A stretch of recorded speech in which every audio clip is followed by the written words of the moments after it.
What's up, everybody? Welcome to the Pick Six Podcast, CBS Sports Daily NFL Podcast. I'm Will Brinson. I'm your host. Joining me now to break down, we're doing this live on YouTube, live on Twitch. If you are out and about on Sunday and want to hop in and watch us podcast, but joining me now to do a props podcast, the managing editor of Sportsline and CBS's Fantasy Properties, one of the most powerful individual figures at Viacom CBS, and unfortunately a Buffalo Bills fan. R.J. White, what's up, buddy? How you doing? I don't know about that. One of the most powerful figures. I'm still pretty low on the totem pole, but at least I don't have to deal with Brinson on a day-to-day basis, so that's good. That's right.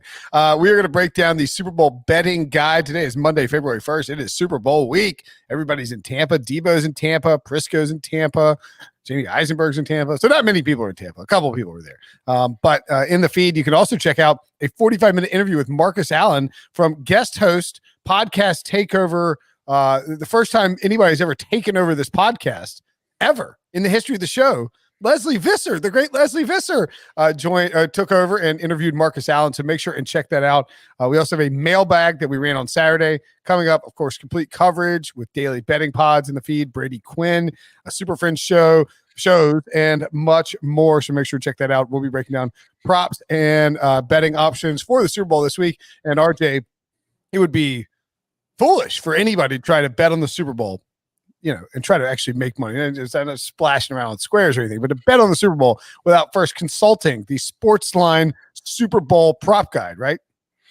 Yeah, it's this guide we put out. We've been putting it together for weeks. It's getting the format together, and once they set the matchup, we started grinding on trends and research data, and so we put this guide out. It's close to 100 picks in the guide. Some of them are from our experts, but most are based on that data that we dug up on how either each team performs in this prop during the season or how this prop performs in Super Bowl historically. So it's a totally free guide. You don't have to pay anything for it. The link will be in the description for this episode, but you can go to cbssports.com on Monday, probably late in the day, Monday, maybe early Tuesday is when the release will be, and you'll be able to find it. We'll put it up everywhere. On the page, on that page that you go to, we'll show you all the props included in the guide, down below, with the odds given when we did the guide, this past week. But we're not giving any picks in that section. So once the guide is live, you'll be able to sign up on that page to receive it in your inbox. Once you're signed up, we'll email it to you. Like I said, totally free. You're getting about 100 picks with a lot of good trend and research data in there. I love it, man. That's awesome. And I've gotten a look at the guide myself. It is fantastic. It is well done. You guys did tremendous work with it, and I highly recommend that everybody go out and check that out, because it is the sort of thing that can alter your ability to win cash on the Super Bowl. Let's do we dive in on the picks? Find some winners before we do that. Before we do that, though, I should point out, well, if people are interested in making money on props, you can go join the CBS Sports football props game for your chance to compete for a $1 million jackpot just by making some picks in the big game. Whether you're a diehard fan or just somebody who's interested in watching some football this coming Sunday, you should check it out. That's right, $1 million if you correctly answer all the question, and a guaranteed $50,000 to the winner no matter what. You can win all that money without risking anything. Just go to cbssports.com/props. Download the CBS Sports app and enter for free. We will also have the link to RJ, the Sportsline guide, in the description. If you like what you see, you can join Sportsline. Go to sportsline.com/join. Use promo code EDGE, and you will get your first month for free. And while you're thinking about things involving the Edge, go check out the Early Edge podcast hosted by Jonathan Coachman, RJ, Larry Hartstein, What to Do, Draw on there, and they've been crushing it in terms of their picks. Start with some trends. Any trends worth noting when it comes to the Chiefs? They are one of the worst performing teams against the spread that we've seen in the Super Bowl in quite some time, which is shocking considering that they're 14-2.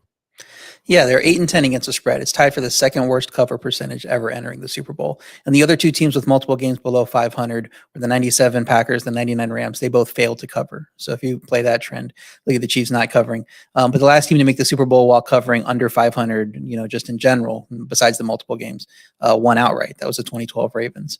So even though they haven't been covering, that's at least not indicative of what they can do in the Super Bowl. And they're looking to go back to back. Teams in that position, it's happened 8 times. They're 8-4 straight up, 6-6 against the spread. So it doesn't really tell you what to do against the spread. But I know you're a fan of Andy Reid off the bye, 26-5 straight up off the bye, 10-1 against the spread off the bye. And if you only look at the Super Bowl games, obviously he's 1-1 straight up, and then he's 2-0 against the spread. He covered in both those Super Bowls off a bye. That is worth knowing that he is covered in both Super Bowls. I was thinking he didn't cover against the Patriots. He had that. I think that late touchdown got him there. Oh, that's right. It was like a plus. It was a -6 or 7, I think. And that's right. On and on 3. That's right. Okay. We'll start with the Chiefs then and look at some of their player props. I would say that it felt like examining at least, the 3 key guys, Travis Kelsey, Tyreek Hill, and of course, Patrick Mahomes. You can throw in Darrell Williams if you want there as the 4 guys listed here. Felt like over for the skill guys, and then maybe under for Mahomes was sort of the direction you guys were heading in with these picks. Yeah, one key thing about Mahomes, the number we have is a 333.5 on William Hill. When we did the guide, it was 327, so it's going up. But the data doesn't really support that. He's top 330 yards in just 7 of his 17 games, gone under in 4 straight. He also hasn't topped 325 yards in any of his 7 career postseason games. So that's great teams that they're playing. Obviously, they're in the postseason. He's playing up to his ability, and hadn't gone over that total. So Sportsline simulation has him under 300 yards. So there's a lot of value taking the under, especially with it getting inflated up to 333 right now. Interesting. Yeah, that is a ton of passing yards. I mean, you're asking, and I think too, you sort of have to get into a game script situation where you end up like, if the Chiefs are winning this game handily, it could be a shootout, and he could get there. That could obviously happen. The Buccaneers, my only concern about taking the under on Mahomes is that if there's trailing, and maybe even if they're not trailing, he's just going to be throwing because you can't really run very well against Tampa Bay. So that would be my only concern about taking the under on Mahomes, on anything Mahomes, that and just getting in front of Patrick Mahomes.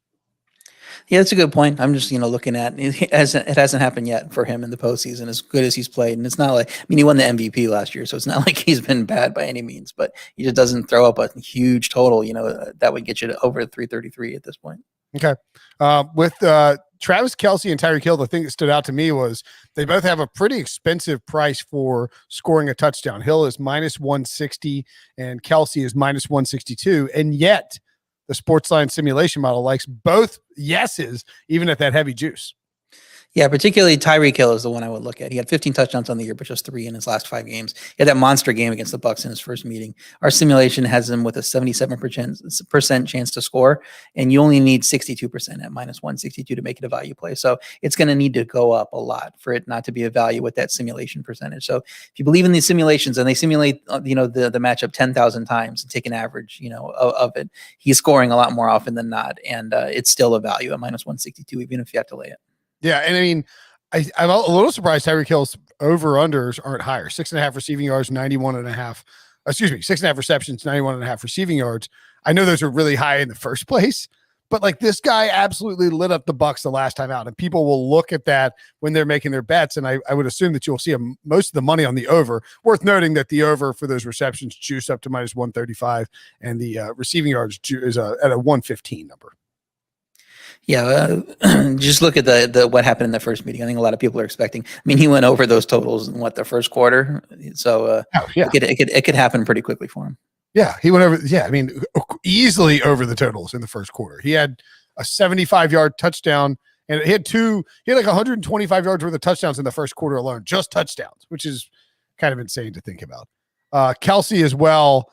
I know that Devin White, maybe he'll be lined up on Kelsey. It's just hard to imagine him not picking up a ton of receptions to this game. Yeah, you would think. Simulations, we have him over 8. I know the over under 7.5 is probably going to go up to 8. So if you want to get it, you probably want to be on it early. So there's not a ton of value. Once it goes up and up and up, the juice for at 7.5, even though we have a simulation of under 8, it's just a steep price to get it. But he has reached 8 receptions in 9 of his last 10 games. So you have to think he's probably getting to 8 against that defense. Fair enough. What about some trends for the Tampa Bay Buccaneers? Yeah, the Bucs are the 5th 5 seed or worse to make the Super Bowl since that 1978 playoff expansion. And the past 3 all won. So it's not really a detriment to being a lower seed here, or worse seed here. Brady is 6-3 straight up, in the Super Bowls. Obviously, only 4-5 against the spread, so he doesn't cover a lot. But he's 33-11 straight up, and 22-20-1 ATS in playoffs all time. And Kansas City won the first meeting between these teams. Winners are just 6-7 in Super Bowl rematches from the same season. So Tampa Bay is definitely a live dog in this one. Do you put stock into that rematch concept, or do you think? Yeah, I mean, it doesn't. We read too much into what's happened. What we have in front of our eyes, and this is going to be a close matchup. Tampa's playing much better at this part of the season than they were at that middle point of the season. Obviously, they ran through the playoffs here, beating the number 1 seed, going on the road every time. So yeah, I think that it does have some merit in that they got their best shot from Kansas City the first time around, and these teams that have to come back and win the second time around, they kind of know what to expect a little bit here. Okay.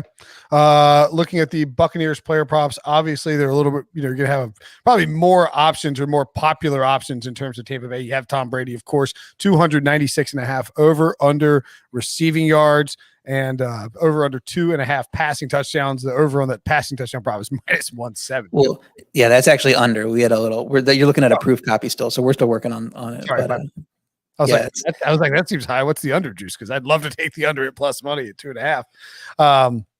But yeah, I mean, I think, all right. So you think the under -170 there at the 2.5. So, and then Leonard Fournette, you also have Ronald Jones who's involved, Mike Evans, Chris Godwin, of course. Any thoughts on those player props and who stands out to you? Yeah, let's look at the will they score a touchdown? I mean, I've seen some release yes or no, so you can take the no side of them or the yes, or you can just take the will they score a touchdown anytime, which is what we typically get week in and week out and we talk about. So will Mike Evans score a touchdown? Our Sims have him doing it 52% of the time, which means it's worth playing if you can get a price of -108 or better. Right now we're seeing it at +120, so that means it's a pretty good value pick. 4 touchdowns in his last 5 games. 15 touchdowns overall for Evans. We know he's the number 1 red zone option there for Brady, and Kansas City's 32nd in red zone stop rate. They let people get in the door. If you get down to the red zone, they're going to give you a touchdown more than any other team. So he just had 3 catches in the earlier meeting between these teams, but 2 of them were for touchdowns. So you got to think he's a pretty good shot to get there. It's about 50-50 on our Sims, a little bit better than 50-50, but you probably get a better price than that. So he's one to look at. Okay. I just think it's interesting to think about. Do we think, how much of a factor do you think Antonio Brown is in these, and not even in the game, but so much as in the sort of the calculation of these props and whether there's value in there? I think that he actually has a detriment to Chris Godwin's numbers. Will Chris Godwin score a touchdown? It's listed at +138 for anytime touchdown. Definitely one to avoid for our simulations. We only have him scoring in 36%. So that works out to about +177 is what you would need on the yes side. So if you can find a no, like I was saying, if you can bet either side, you're probably looking at the no around -160 or so.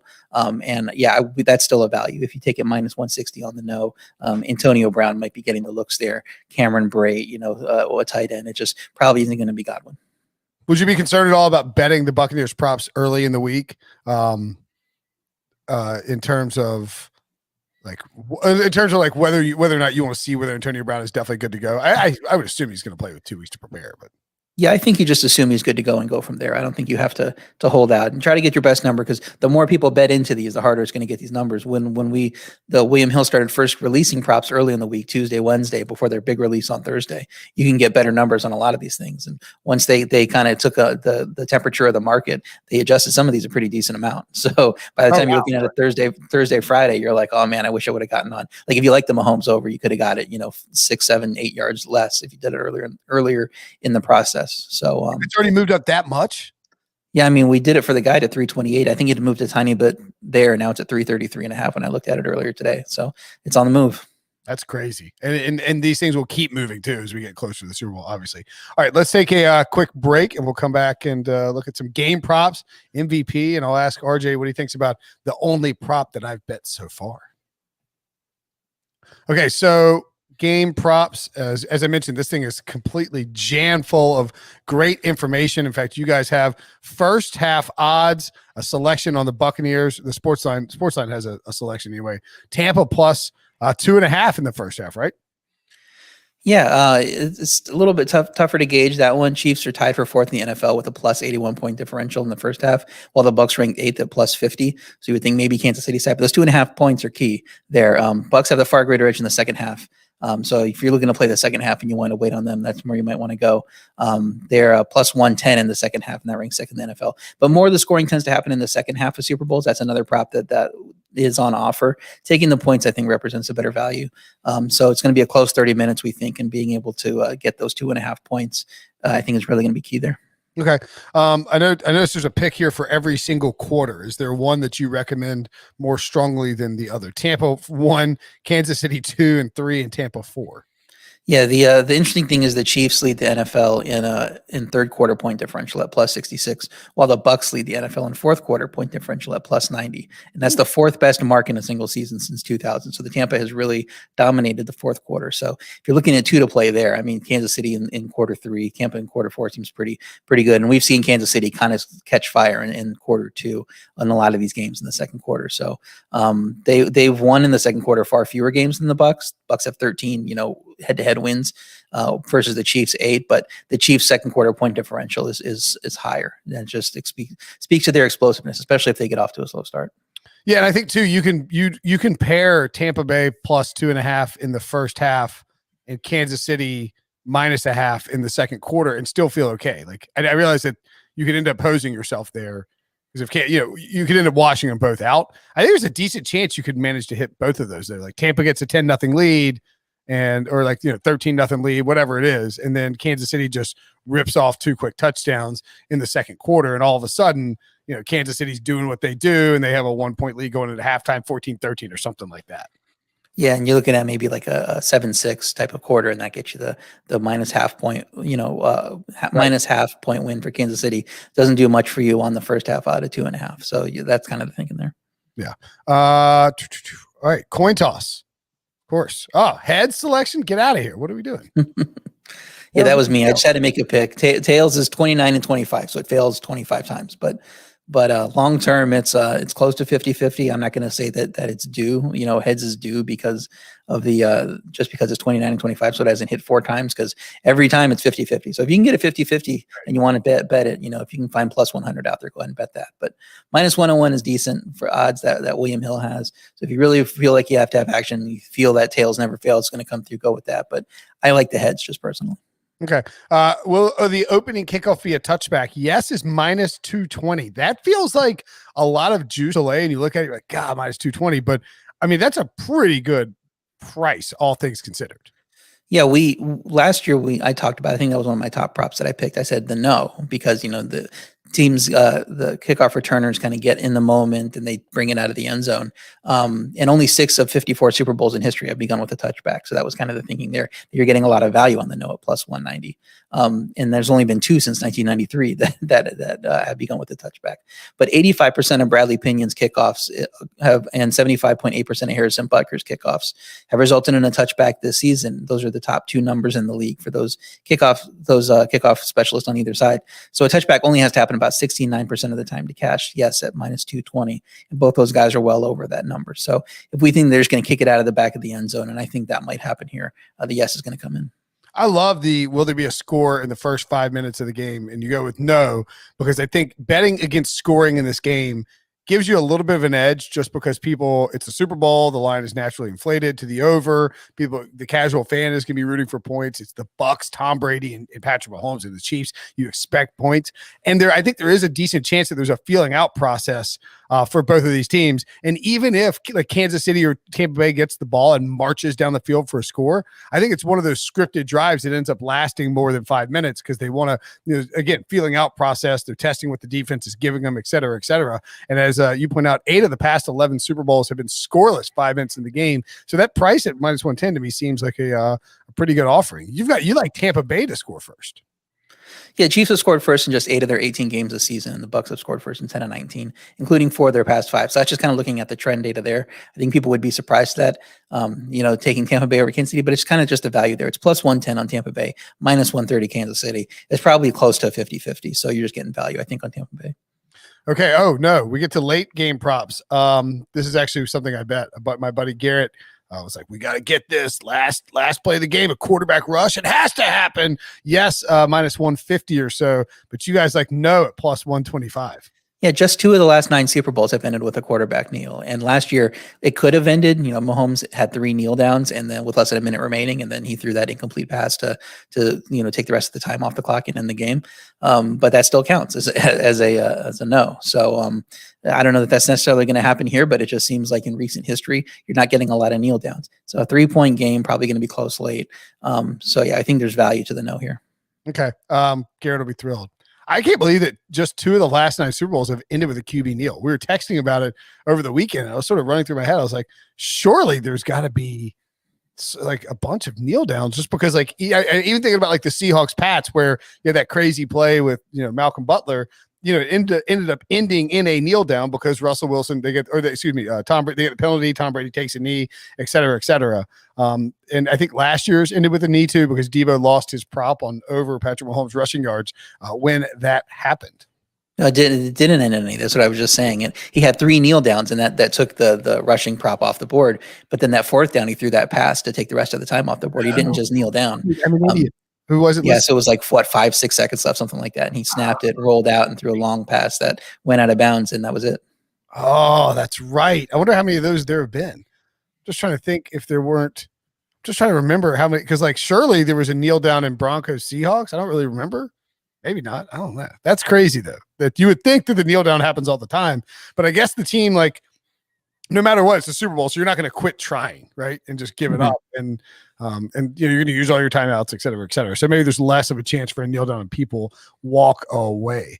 Longest touchdown scored in the game, shortest touchdown scored in the game. Love these. The longest touchdown scored over under 44.5, and the shortest touchdown, minus 1.5. Under 1.5 is minus 170. That will get to minus 250 before the Super Bowl kicks off, I guarantee you. Yeah, there's been a 1-yard touchdown in 6 of the last 8 Super Bowls, and the 2 where there weren't, the prop came close to cashing. They had shortest touchdowns at 2 and 3 yards. So if it's not getting to 1, it's getting to 2 or 3. There's always right around there. Chiefs only scored 6 1-yard touchdowns in the regular season, though, but they've had 3 in the playoffs, and the Bucs have 13 combined between regular season and now. So Brady also has 5 touchdowns of 1 yard in the playoffs in his career. So it's something that happens with pretty regularity, and I think you're right. People are going to hammer that, and it's going to have to go up. Okay. Yeah. I think I like both the over and the under in that. Chiefs minus 150 to score the longest touchdown. Pretty self-explanatory. It's Tyreek Hill involved. I mean, that's just what it is. I mean, right? Right. The Bucs are tied for the second fewest 50-plus yard touchdowns in the league this year. They had one on a 98-yard Ronald Jones run. But the Chiefs have 5 of at least 50 this season. And you had those ones in the earlier matchup, Tyreek Hill. So that number's tied for 4th most in the league. Hill is probably, the guy that you look to, but we've seen Mecole Hardman, break long plays as well. And it just seems like there's so much more ability there for the Chiefs to get it. So even at minus 150, it's a pretty good value. You actually like no for 3 unanswered scores in this game. That's a little surprising. Yeah, yes has hit in the prop in 17 of the last 25 years. So typically this is one of those props that we see year after year, and you just know to take the yes. But it's only happened twice in the last 5 years, including last year. So it's not as regular a thing to happen. And with this being a close game, like we've been saying, 3-point game, you saw the quarters, we expect Tampa to outscore the Chiefs in the first quarter, and then the Chiefs the next 2, and then Tampa 3. So there's probably going to be some Tampa scoring in the middle of that 2-3, pivot there. So I don't know that they are going to get to 3 in a row at any point. All right. Breach is going to have some kicking props for us later in the week. So make sure, of course, to subscribe, rate, and review. And we'll look at some full game props here. Largest lead, 14.5. A little surprised that that's an evenly juiced number either, because that's 14.5 is a ton, man. Yeah, we saw it as 13.5 last year, and I thought that's what the number would be. And they decided, because it's a huge total in this game, that they'd throw it on the other side and go 14.5. But a team's only held a lead of 15-plus points in 4 of the past 17 Super Bowls. Last time it happened was the 2016 Patriots, but we also see 2013 Seahawks game, the Ravens game in 2012, and Packers 2010. Prior to that, there wasn't anything since the 2002 Buccaneers win.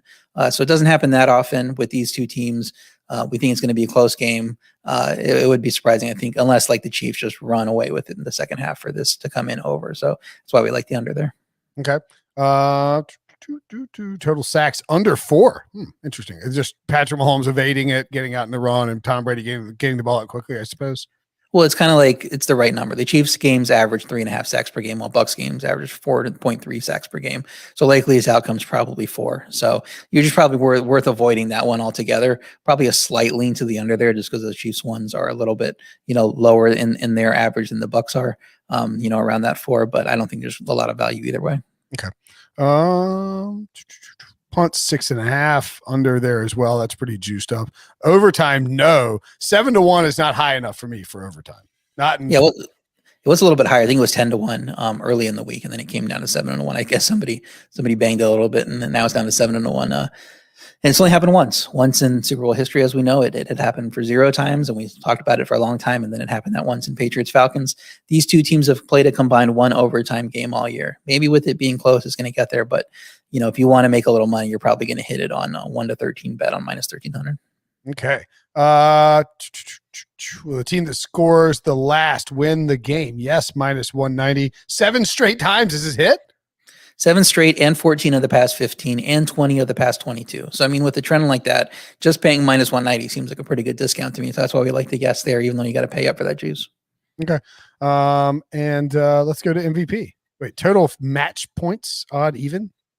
This was one I liked. I looked into it myself. A line makes it odd, a significant favorite. And I was like, that's kind of weird, that they would have a strong position on that. But even's not only 7-5 in the playoffs this year, but 9-3 in the last 12 Super Bowls. So I don't know where they're getting the numbers that say odd is a lot more likely than even. I think plus 115 gives you a lot of value on something that historically has been coming in more than 50% of the time right now in recent Super Bowl history. So, and really should I know you score in 7s and 3s, but like we have a lot more 2-point conversions in 2021 and we don't expect these teams to kick a lot of field goals. So it's entirely possible that, 7 plus 7 is a 4 and 3 plus 3 is a 6. It's, I don't know. 3 plus 7 is a 10. It just feels like, that should be an even worst case, just minus 110 on both sides.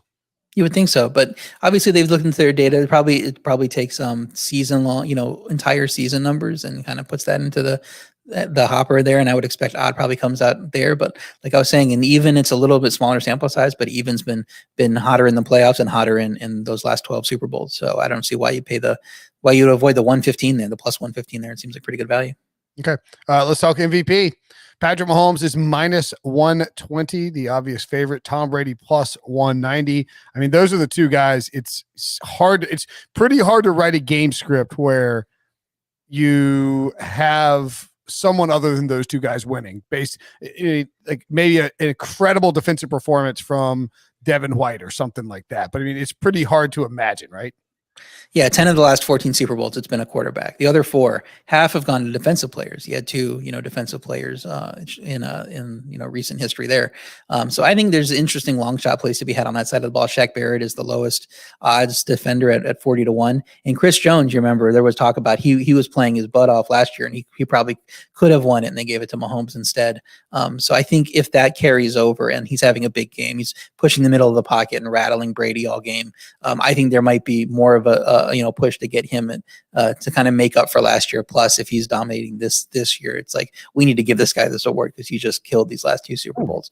So I think it's 60-1. He's a pretty good value. But yeah, you just take whatever team you think is going to win the game and put your bet on the quarterback, and that you're probably going to be more likely than not. So instead of laying the minus 165 or whatever it is on the money line for the Chiefs, I mean, you take Mahomes at minus 120. That's a pretty good discount you're getting there. Yeah, and then yes, you're hosed if the Chiefs win, and I guess they could give it to Tyreek Hill or Travis Kelsey. I just don't see that pathway happening. Like if Mahomes is good enough where, like if Kelsey or Hill have monster game, maybe if Hill does what he did in the regular season and has like 200 receiving yards and 3 touchdowns, that might be a different case. But I feel like for the most part, Patrick Mahomes is going to have all the stats that those guys have, plus the distribution of everybody else, the possibility of running the football. And it's just hard. As I pointed out, I was on the deep dive pod with Andy and Drew, and I pointed out that people don't realize what's happening in the press box when they do the voting for the Super Bowl MVP. It's like there's a group of 25 or 30 guys, I think, who do the voting. Maybe more. Maybe it's like up to 50, but they're getting a ballot handed to them, like at the start, or maybe the ballot's there when they get the game, whatever the case may be, or it's being distributed. you're making a call in real time while you're trying to get down to the level to do the interviews. You're trying to get that ballot in. You're also doing your day job, like writing, podcasting, doing whatever it is, taking notes, watching a football game. So this MVP ballot this is, to me, I mean, not only are quarterbacks the most valuable, but the fact that when these guys are like, all right, what team is winning? What team wins the Super Bowl? Who is the quarterback for that Super Bowl? Has he played well? Then yes, then you go with the MVP. I don't think that, like, to me, it's such a limited amount of time that I think it's tough to go in a different direction unless there's somebody obvious, like Julian Edelman when the Patriots won the last time, or a big defensive performance like the Seahawks over the Broncos. Maybe you can flip that, but for the most part, it's like, all right, was the quarterback good? He gets it. Yeah, that's why you get the 10 of the 14, the last time. So it's not going to be a running back. The running games aren't going to be a huge factor in this, we don't think. So yeah, you could see Hill or Kelsey get it. That's why they're the next closest to the quarterbacks, but it's more than likely going to be a quarterback. And if you want to take like a a position where the Chiefs win in a blowout and the Tampa just has a terrible game, you can look at a defensive player, and same vice versa. That's kind of your one long shot if you want to play it. Yeah. I've seen a bunch of love for Devin White at, he's, what's he at William Hill? He is, I thought I had it just here. Is he 100 to 1? Oh man, I'm about to, yeah. If he's actually, they took him 80 to 1, excuse me. I don't mind that at 80 to 1. Like, he's that good where I think it could potentially happen. But more than likely, Brady or Mahomes if you're right. I mean, what would he have to do? But he'd have to score a touchdown for sure in a fumble return or an interception. But because if he gets to like 20 tackles, they're not going to be like, oh my God, it's a 20 tackle game, we got to give it to him. It's not going to make it that big of an impact. All right. So you think Hill, Kelsey, or Mahomes and Brady, basically? Yeah, I think go with a quarterback, or if you want to take a shot on a defensive guy, I think that's the way to go. Like I said, I like Chris Jones at 60 to 1. If you want to have fun with a little in lottery ticket investment, hope it hits big, that would be my one guy I would look at. Okay. Anything else that we didn't cover? What a loaded Chris Jones 80 to 1 now on William Hill, as Debo notes. So that's pretty good value there. Anything else that we didn't note from this props guide? No, I mean, we went over like 12 picks maybe, and you got, close to 75, 80 more. So go and check it out. There's a plenty more that we haven't talked about that you could find in there. Yeah. Wait, so there's a total of 26 pages. Is that right? 26 pages. 26 pages, like hundreds of props to pick on. It's free. So go to Sportsline. We go to the link in this description. Go to sportsline.com. Get your prop book. Get ready for the Super Bowl. Going to win you some money. RJ White, as always, buddy. Thanks. Always a pleasure.